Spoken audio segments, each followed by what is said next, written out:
Our time here today is dedicated to what we're titling Re-Engineering the Last Mile for Profit. And as we get into this, you'll see we're particularly focused or really using e-grocery as a microcosm to explore this. So just prior to getting into these materials and the discussion, a quick introduction for myself. My name is Carey. I work at Takeoff Technologies. We are a technology provider and partner of KNAPP, again, focused very much on the warehouse orchestration and nuances of e-grocery in particular. Heather, why don't I pass to you for a quick introduction, and then Greg, and we'll go ahead and get into the materials from there. Thanks, Chris. My name is Heather Carroll. I'm the Chief Revenue Officer for Takeoff, and am excited to be here and looking forward to the conversation. Hi, everyone. I'm Greg Larry. I'm with KNAPP North America and our food group, and appreciate y'all making time to be a part of the talk today. All right, so getting into this and kind of setting the stage again with the focus on e-grocery, Heather, maybe you could kick us off here a little bit. What are some of the current macro trends that you're seeing in grocery and e-grocery in particular? Yeah, sure. I think one of the things that sticks out to me most when I look at what's happening today in the e-grocery space is it's very similar to what we saw 15, 20 years ago when e-com came onto the scene for the rest of retail. There's just an amazing parallel if you look back at those trajectories and charts of what happened in general retail that is now happening within the e-grocery space. The exciting thing is as you see that trajectory start to increase, just like we saw with general retail, when you hit about that 15% mark of market penetration is when you start to see companies really looking at ways they can handle that surge with automation or other technologies other than manual solutions. And I think it's an exciting time now as we're starting to see a little bit more uptick post-COVID after it flattening out a bit. Definitely. If I skip back here, Greg, I wanted to pass to you as well. From your perspective and in the seat of KNAPP, what's been some of the conversation that you're seeing with your clients and in the grocery space in particular? Yeah, I mean, we have to be honest with ourselves here. Going back to 2020, we saw this rapid rise in e-grocery. It was a challenging time globally, but there was so much excitement around technology entering the grocery space. And now that we've kind of seen the past few years, that momentum and that excitement has waned, at least in the headlines, and the narrative has changed. But if we look and actually kind of look behind the curtain at the data, we've seen that e-groceries as a percentage of sales has more than doubled over the past 7 years, and we're still expecting year-over-year growth of double digits. So despite what you're seeing in the headlines in the news, we're still seeing that the customer preferences are changing, evolving, and long-term tailwinds for e-grocery remain. I can definitely echo that from talking with many of our clients. This story's just become way more nuanced than it was in the pandemic, where the focus was so much on simply growing capacity. There are just a lot more conflicting priorities and also more complex understanding of the market. And so whether that is the changes to the capital markets and what that means for how you think about deploying capital and making an investment in supply chain, the last mile fulfillment center, digital infrastructures, whatever it is, that's really under the microscope. And the two other big things that I think is really happening in grocery that just influences the overall narrative is the competitive environment as well. And so in the grocery industry, for those that haven't been following it, we've seen a tremendous move of demand into non-pure play grocery retailers, the Amazons, the Instacarts. And what that has meant for the typical standard traditional retailer is the focus on customer satisfaction, and not just customer acquisition, but even retention is really entered the narrative as well. So another question that we often hear is, there are a lot of different perspectives on the fulfillment strategy for e-grocery and that last mile and optimizing it in particular. What's driving these vastly differing perspectives? Why is there not just one standard solution for this overall? Greg, if you don't mind, how do you talk about that with some of your customers?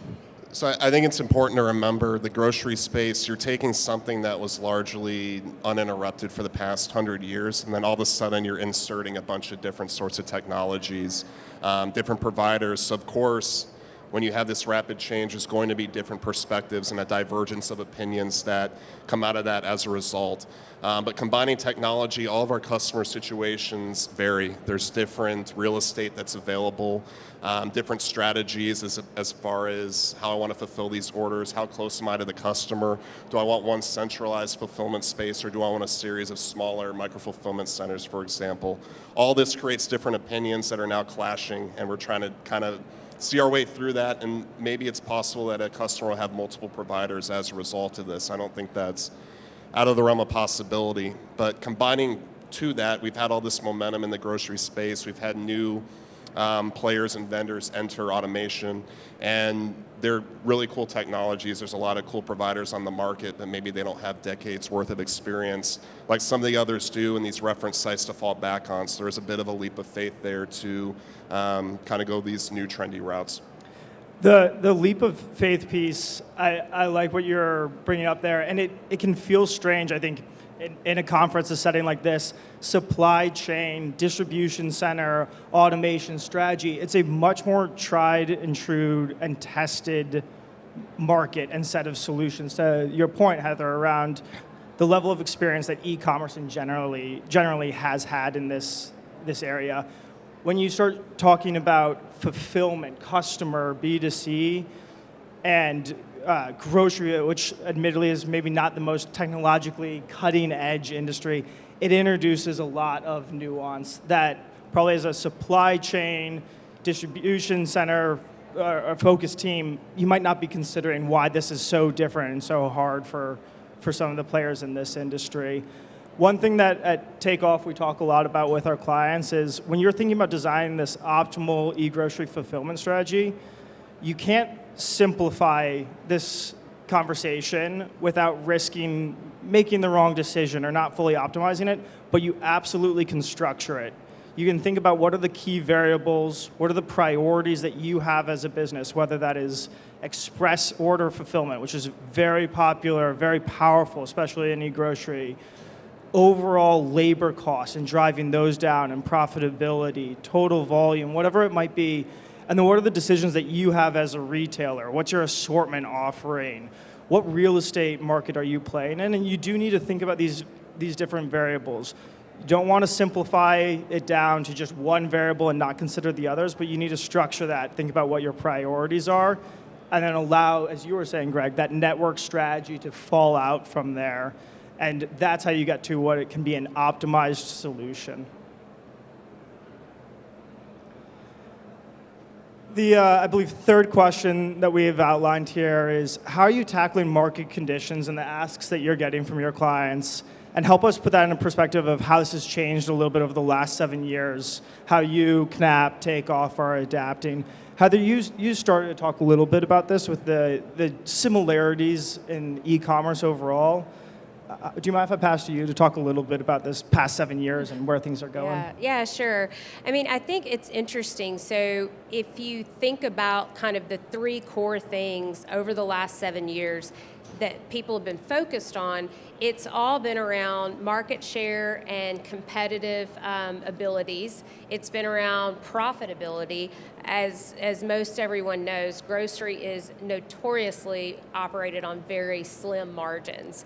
And with that, it makes it very hard to make capital decisions. And so the profitability measure is something that has been at top of mind.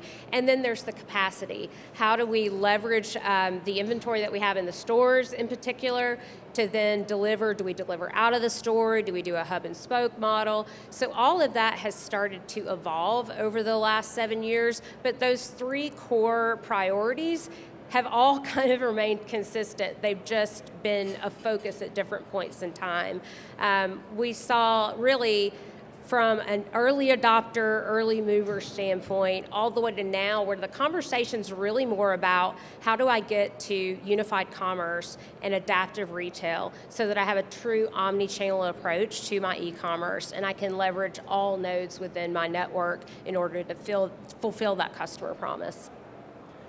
So I know unified commerce, adaptive retail has entered some of the conversation more recently, but for anyone that maybe hasn't been as familiar with those terms, can you help bring those to life a little bit more?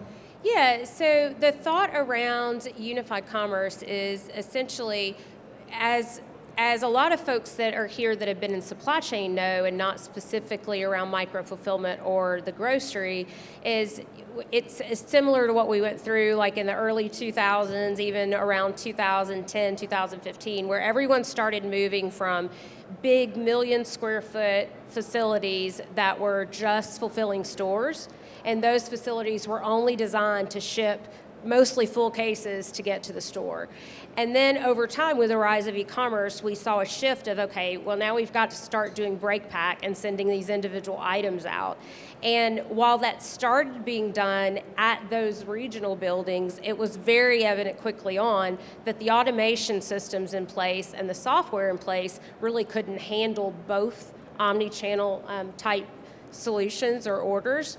And so that differing order profile drove these omni-channel decisions. And now we see most of the facilities will have the capability to do both, and now retailers are actually tapping into their store network to fulfill customer orders straight from the store.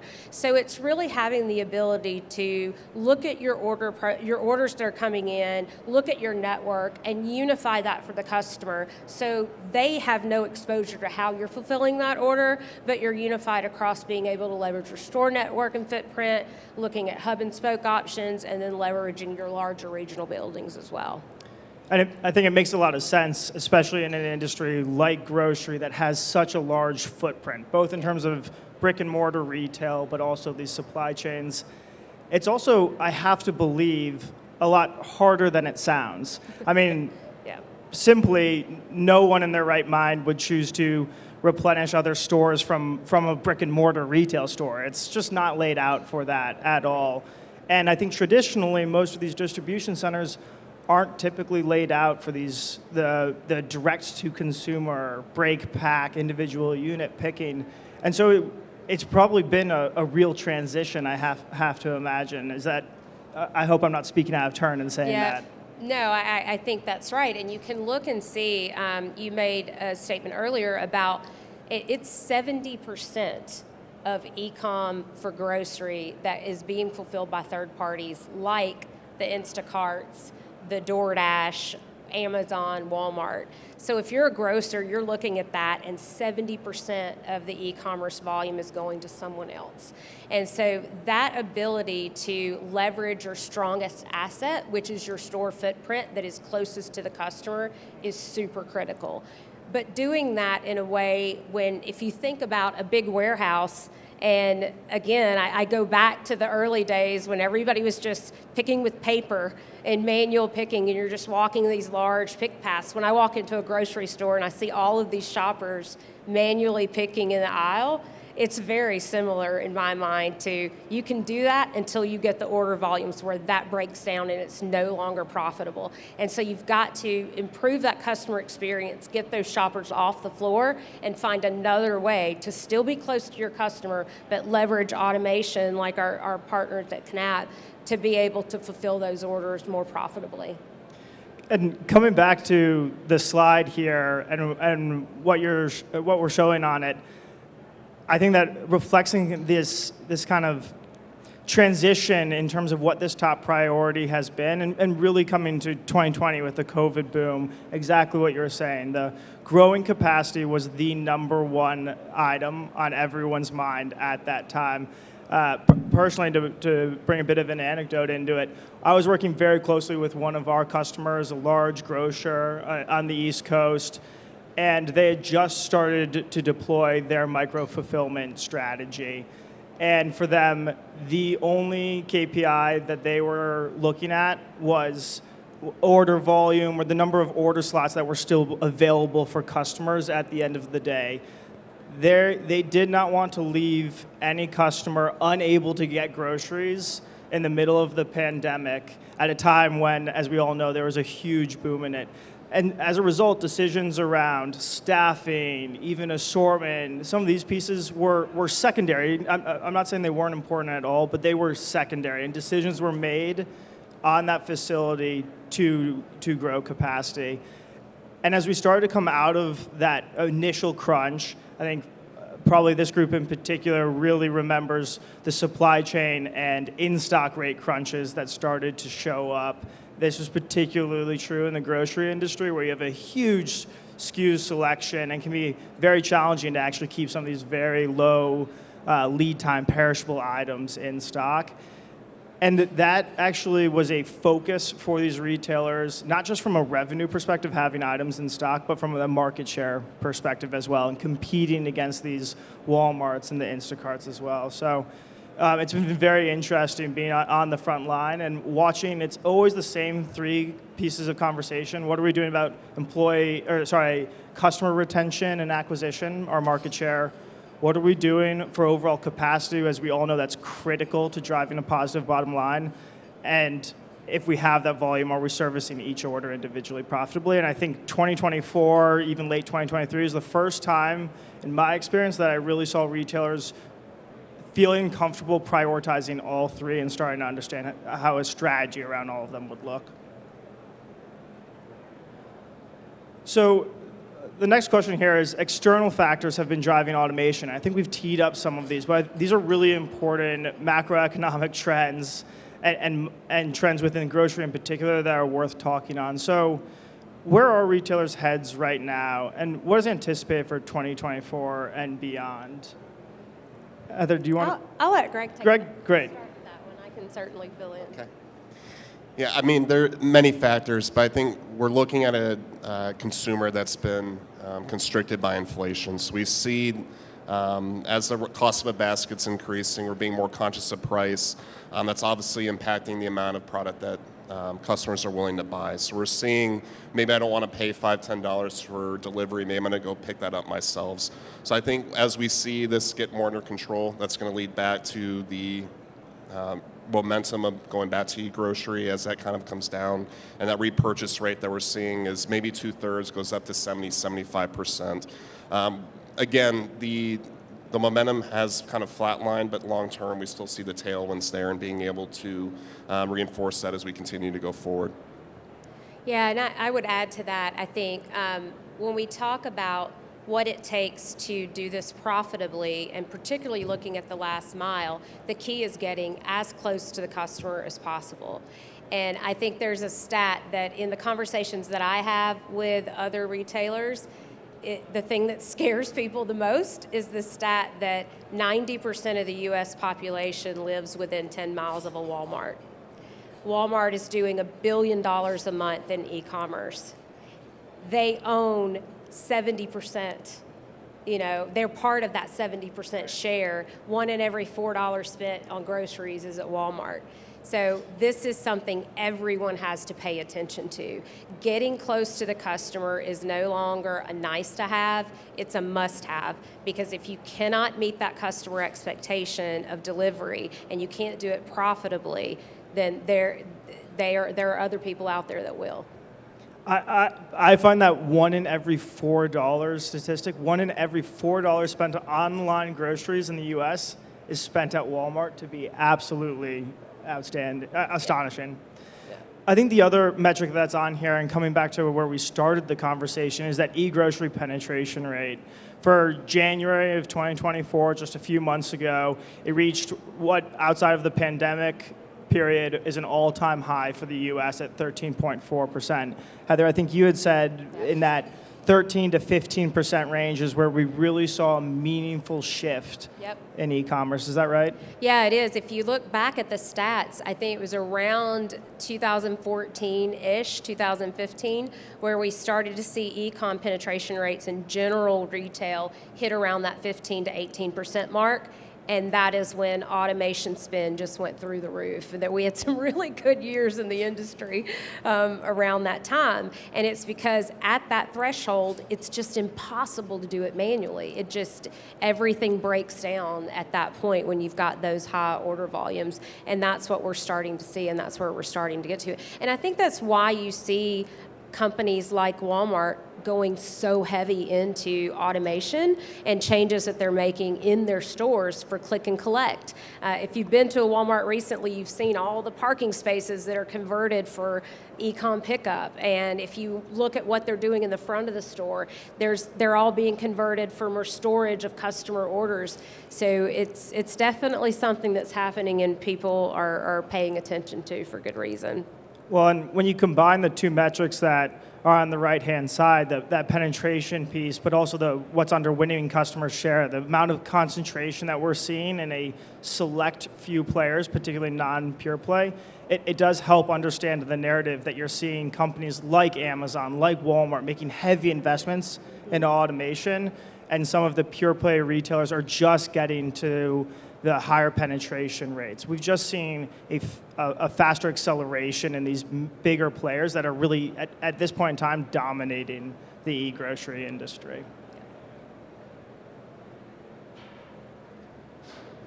So taking this and trying to kind of summarize, we pulled out a couple key statistics that you can find in many, if not all of these industry publications that I think really help contextualize where we believe this industry is going.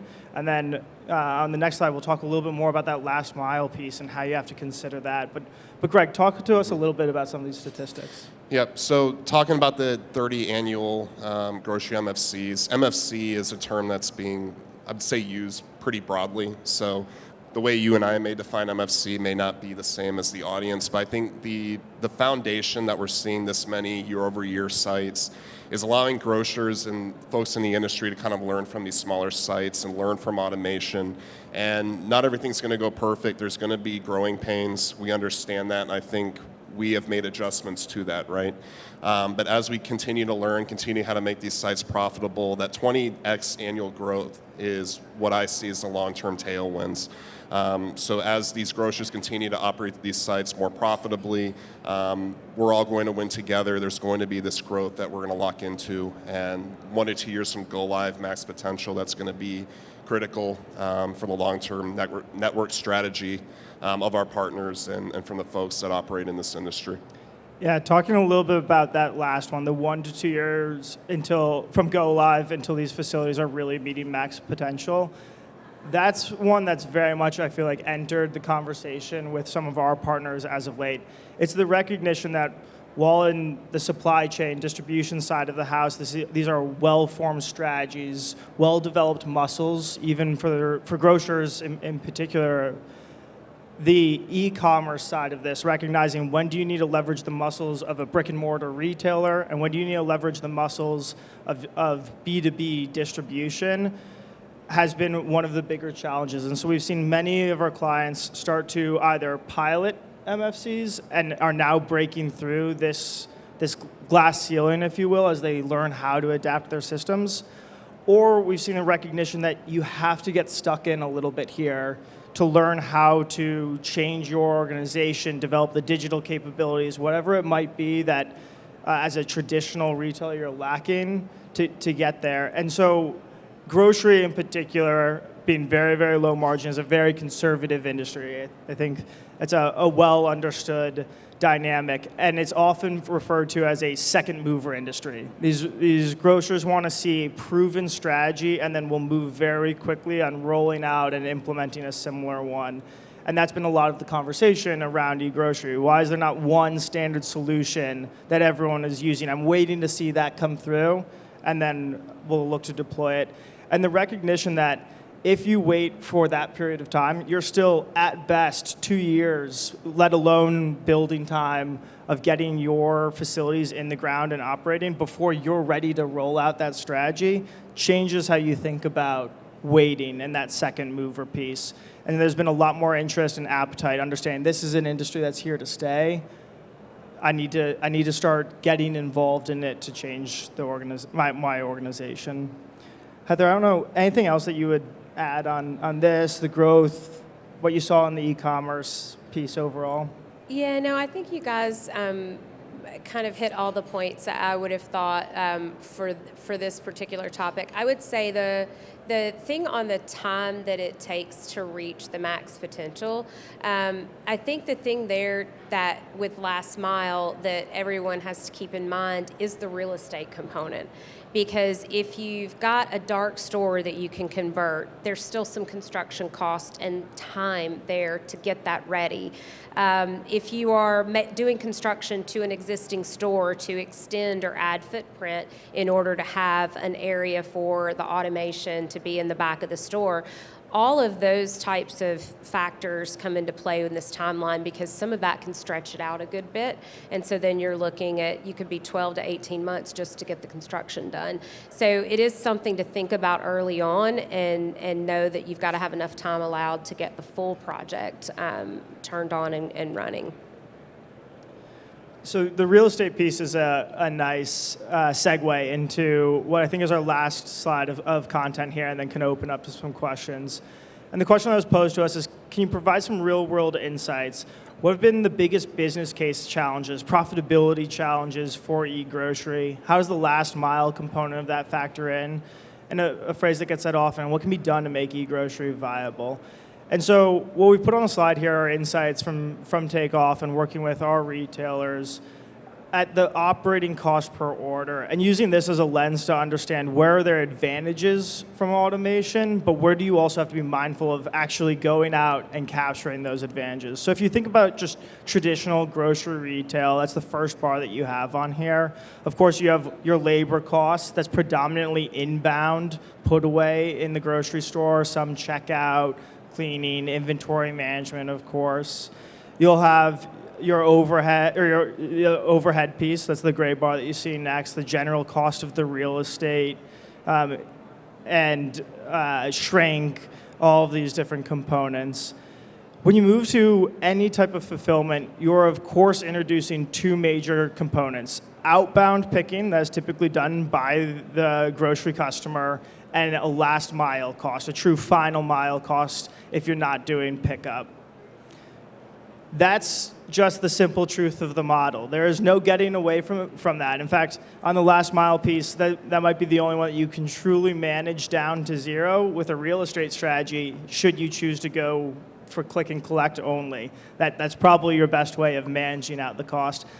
But these are realities of the system. And so the question becomes, what can automation, what can other pieces of your strategy do to help bring down these costs and get back to a profitable model? Labor is obviously the big one that gets talked about all the time. That's what a big part of what automation is there to do. For our retailers, we often see a 30%, if not greater, reduction in total labor compared to in-store picking by moving to automation. This is predominantly driven by the KNAPP automation and 3 to 5 times higher pick rates that you get out of the automation. Another key part of this is just how quickly associates ramp up on that. In a very high turnover industry, being able to step up to a station and immediately pick quickly makes a huge difference. But the point I want to make here is that part works well automatically. That is closer, more akin to you plug in the system, turn it on, start the operation, and that picking rate will occur. It's the labor outside of the automation that can break the model. It's the picking that is still going off to the store floor, manual area, lower utilization. And so when we're working with our customers, that's the area that we focus in on the most. Oftentimes, their attention goes immediately to the automation and the pick station until they realize that's the part of the system that is working completely fine. And then on the last mile piece, I'll just quickly touch on that and then open up to you, Greg and Heather, if you want to jump in on some other pieces. Real estate strategy is not just the cost of real estate alone. It is the largest influencer on that last mile cost. Where are you placing this facility in conjunction with your customers? What kind of catchment area, how much demand do you want to be serving out of these facilities? That will ultimately drive the last mile cost. Absolutely, it can be optimized once go live starts, but you're setting both the floor and the ceiling of your last mile costs at the point of designing and placing these facilities. And so that's a really big part of the conversation that you have to consider and that we talk with our clients about very, very often. Go ahead, Greg. I would just jump in and say I think one of the biggest factors is we have to keep the customer happy. And I think we're in this unique position where we are the customers. Everyone in this room is in some way gone to their local grocery store and been a part of that community. But two of the biggest asks I think that we're seeing from our customers, the first is if I place an online order Sunday evening, I'm coming to the show today, I need to know exactly when and where that order is going to show up. If it shows up now as I'm on stage, I'm going to be stressed out the rest of the day, wondering how I'm going to get my stuff in the freezer before it melts on my front steps. So that precision is critical to keeping your customer happy. Additionally, that order accuracy factor of, is the person that's picking my order going to have the same frame of mind as I do to not give me a bruised produce or mispick or give me a swap of an item that I may not want. And I think as long as we're keeping those things top of mind in the way that we're supporting our customers and then downstream, that effect will take place as well. And we're going to have that reorder and see those trends that we've been talking about come to life. Heather, anything else you want to add or wrap up with? No, I think you guys covered it again pretty well. I would say, I think when we talk about where areas, when you're looking at your end-to-end solution, where are areas that you have profitability that's potentially leaking out of that process? And how can you look at those pieces and figure out how to optimize and really get the most out of those different parts of your end-to-end solution? Labor is the biggest one. And again, I just take you back to thinking about what it's like. I mean, you're talking about an industry who amazingly went from the people picking the orders, you didn't pay anything for those people. It was you and me. We go into the grocery store and we're walking around and picking our own stuff. So then you flip that to, okay, now it's online and the customer's not going to do that picking for me. So now I've got to pay labor to do something I didn't used to have to pay them to do. I used to get it for free. And so when you look at that and you think about the size of some of these stores and the pick path, if you're doing all that on the floor, is so large. It's very slow. And so I don't know how many of you have been to the grocery store recently, but where I'm at in Nashville, you cannot go into one and not have 5 different people picking from Instacart, from Shipt, from DoorDash, from the grocer's own, and it's just so crowded in the aisles with people, running around doing this online picking. That is a horrible customer experience. And it's very slow. And so the way to solve that is to move it off the floor, get it in the back of the store if you can, stay as close as you can to the customer, and improve the overall customer experience as much as you can. And at the same time, focus on profitability. It is so much faster to use a solution like KNAPP's goods-to-person solution where there's no walking. And you can pick it 600-700 units.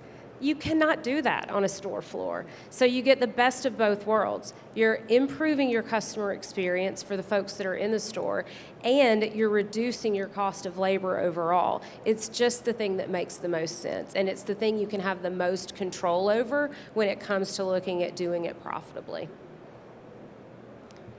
Great, thank you. We can open up for questions here. I know we'll hang around the stage also and happy to talk with everyone, answer other questions. But if anyone has a question right now, we're happy to do our best to field it.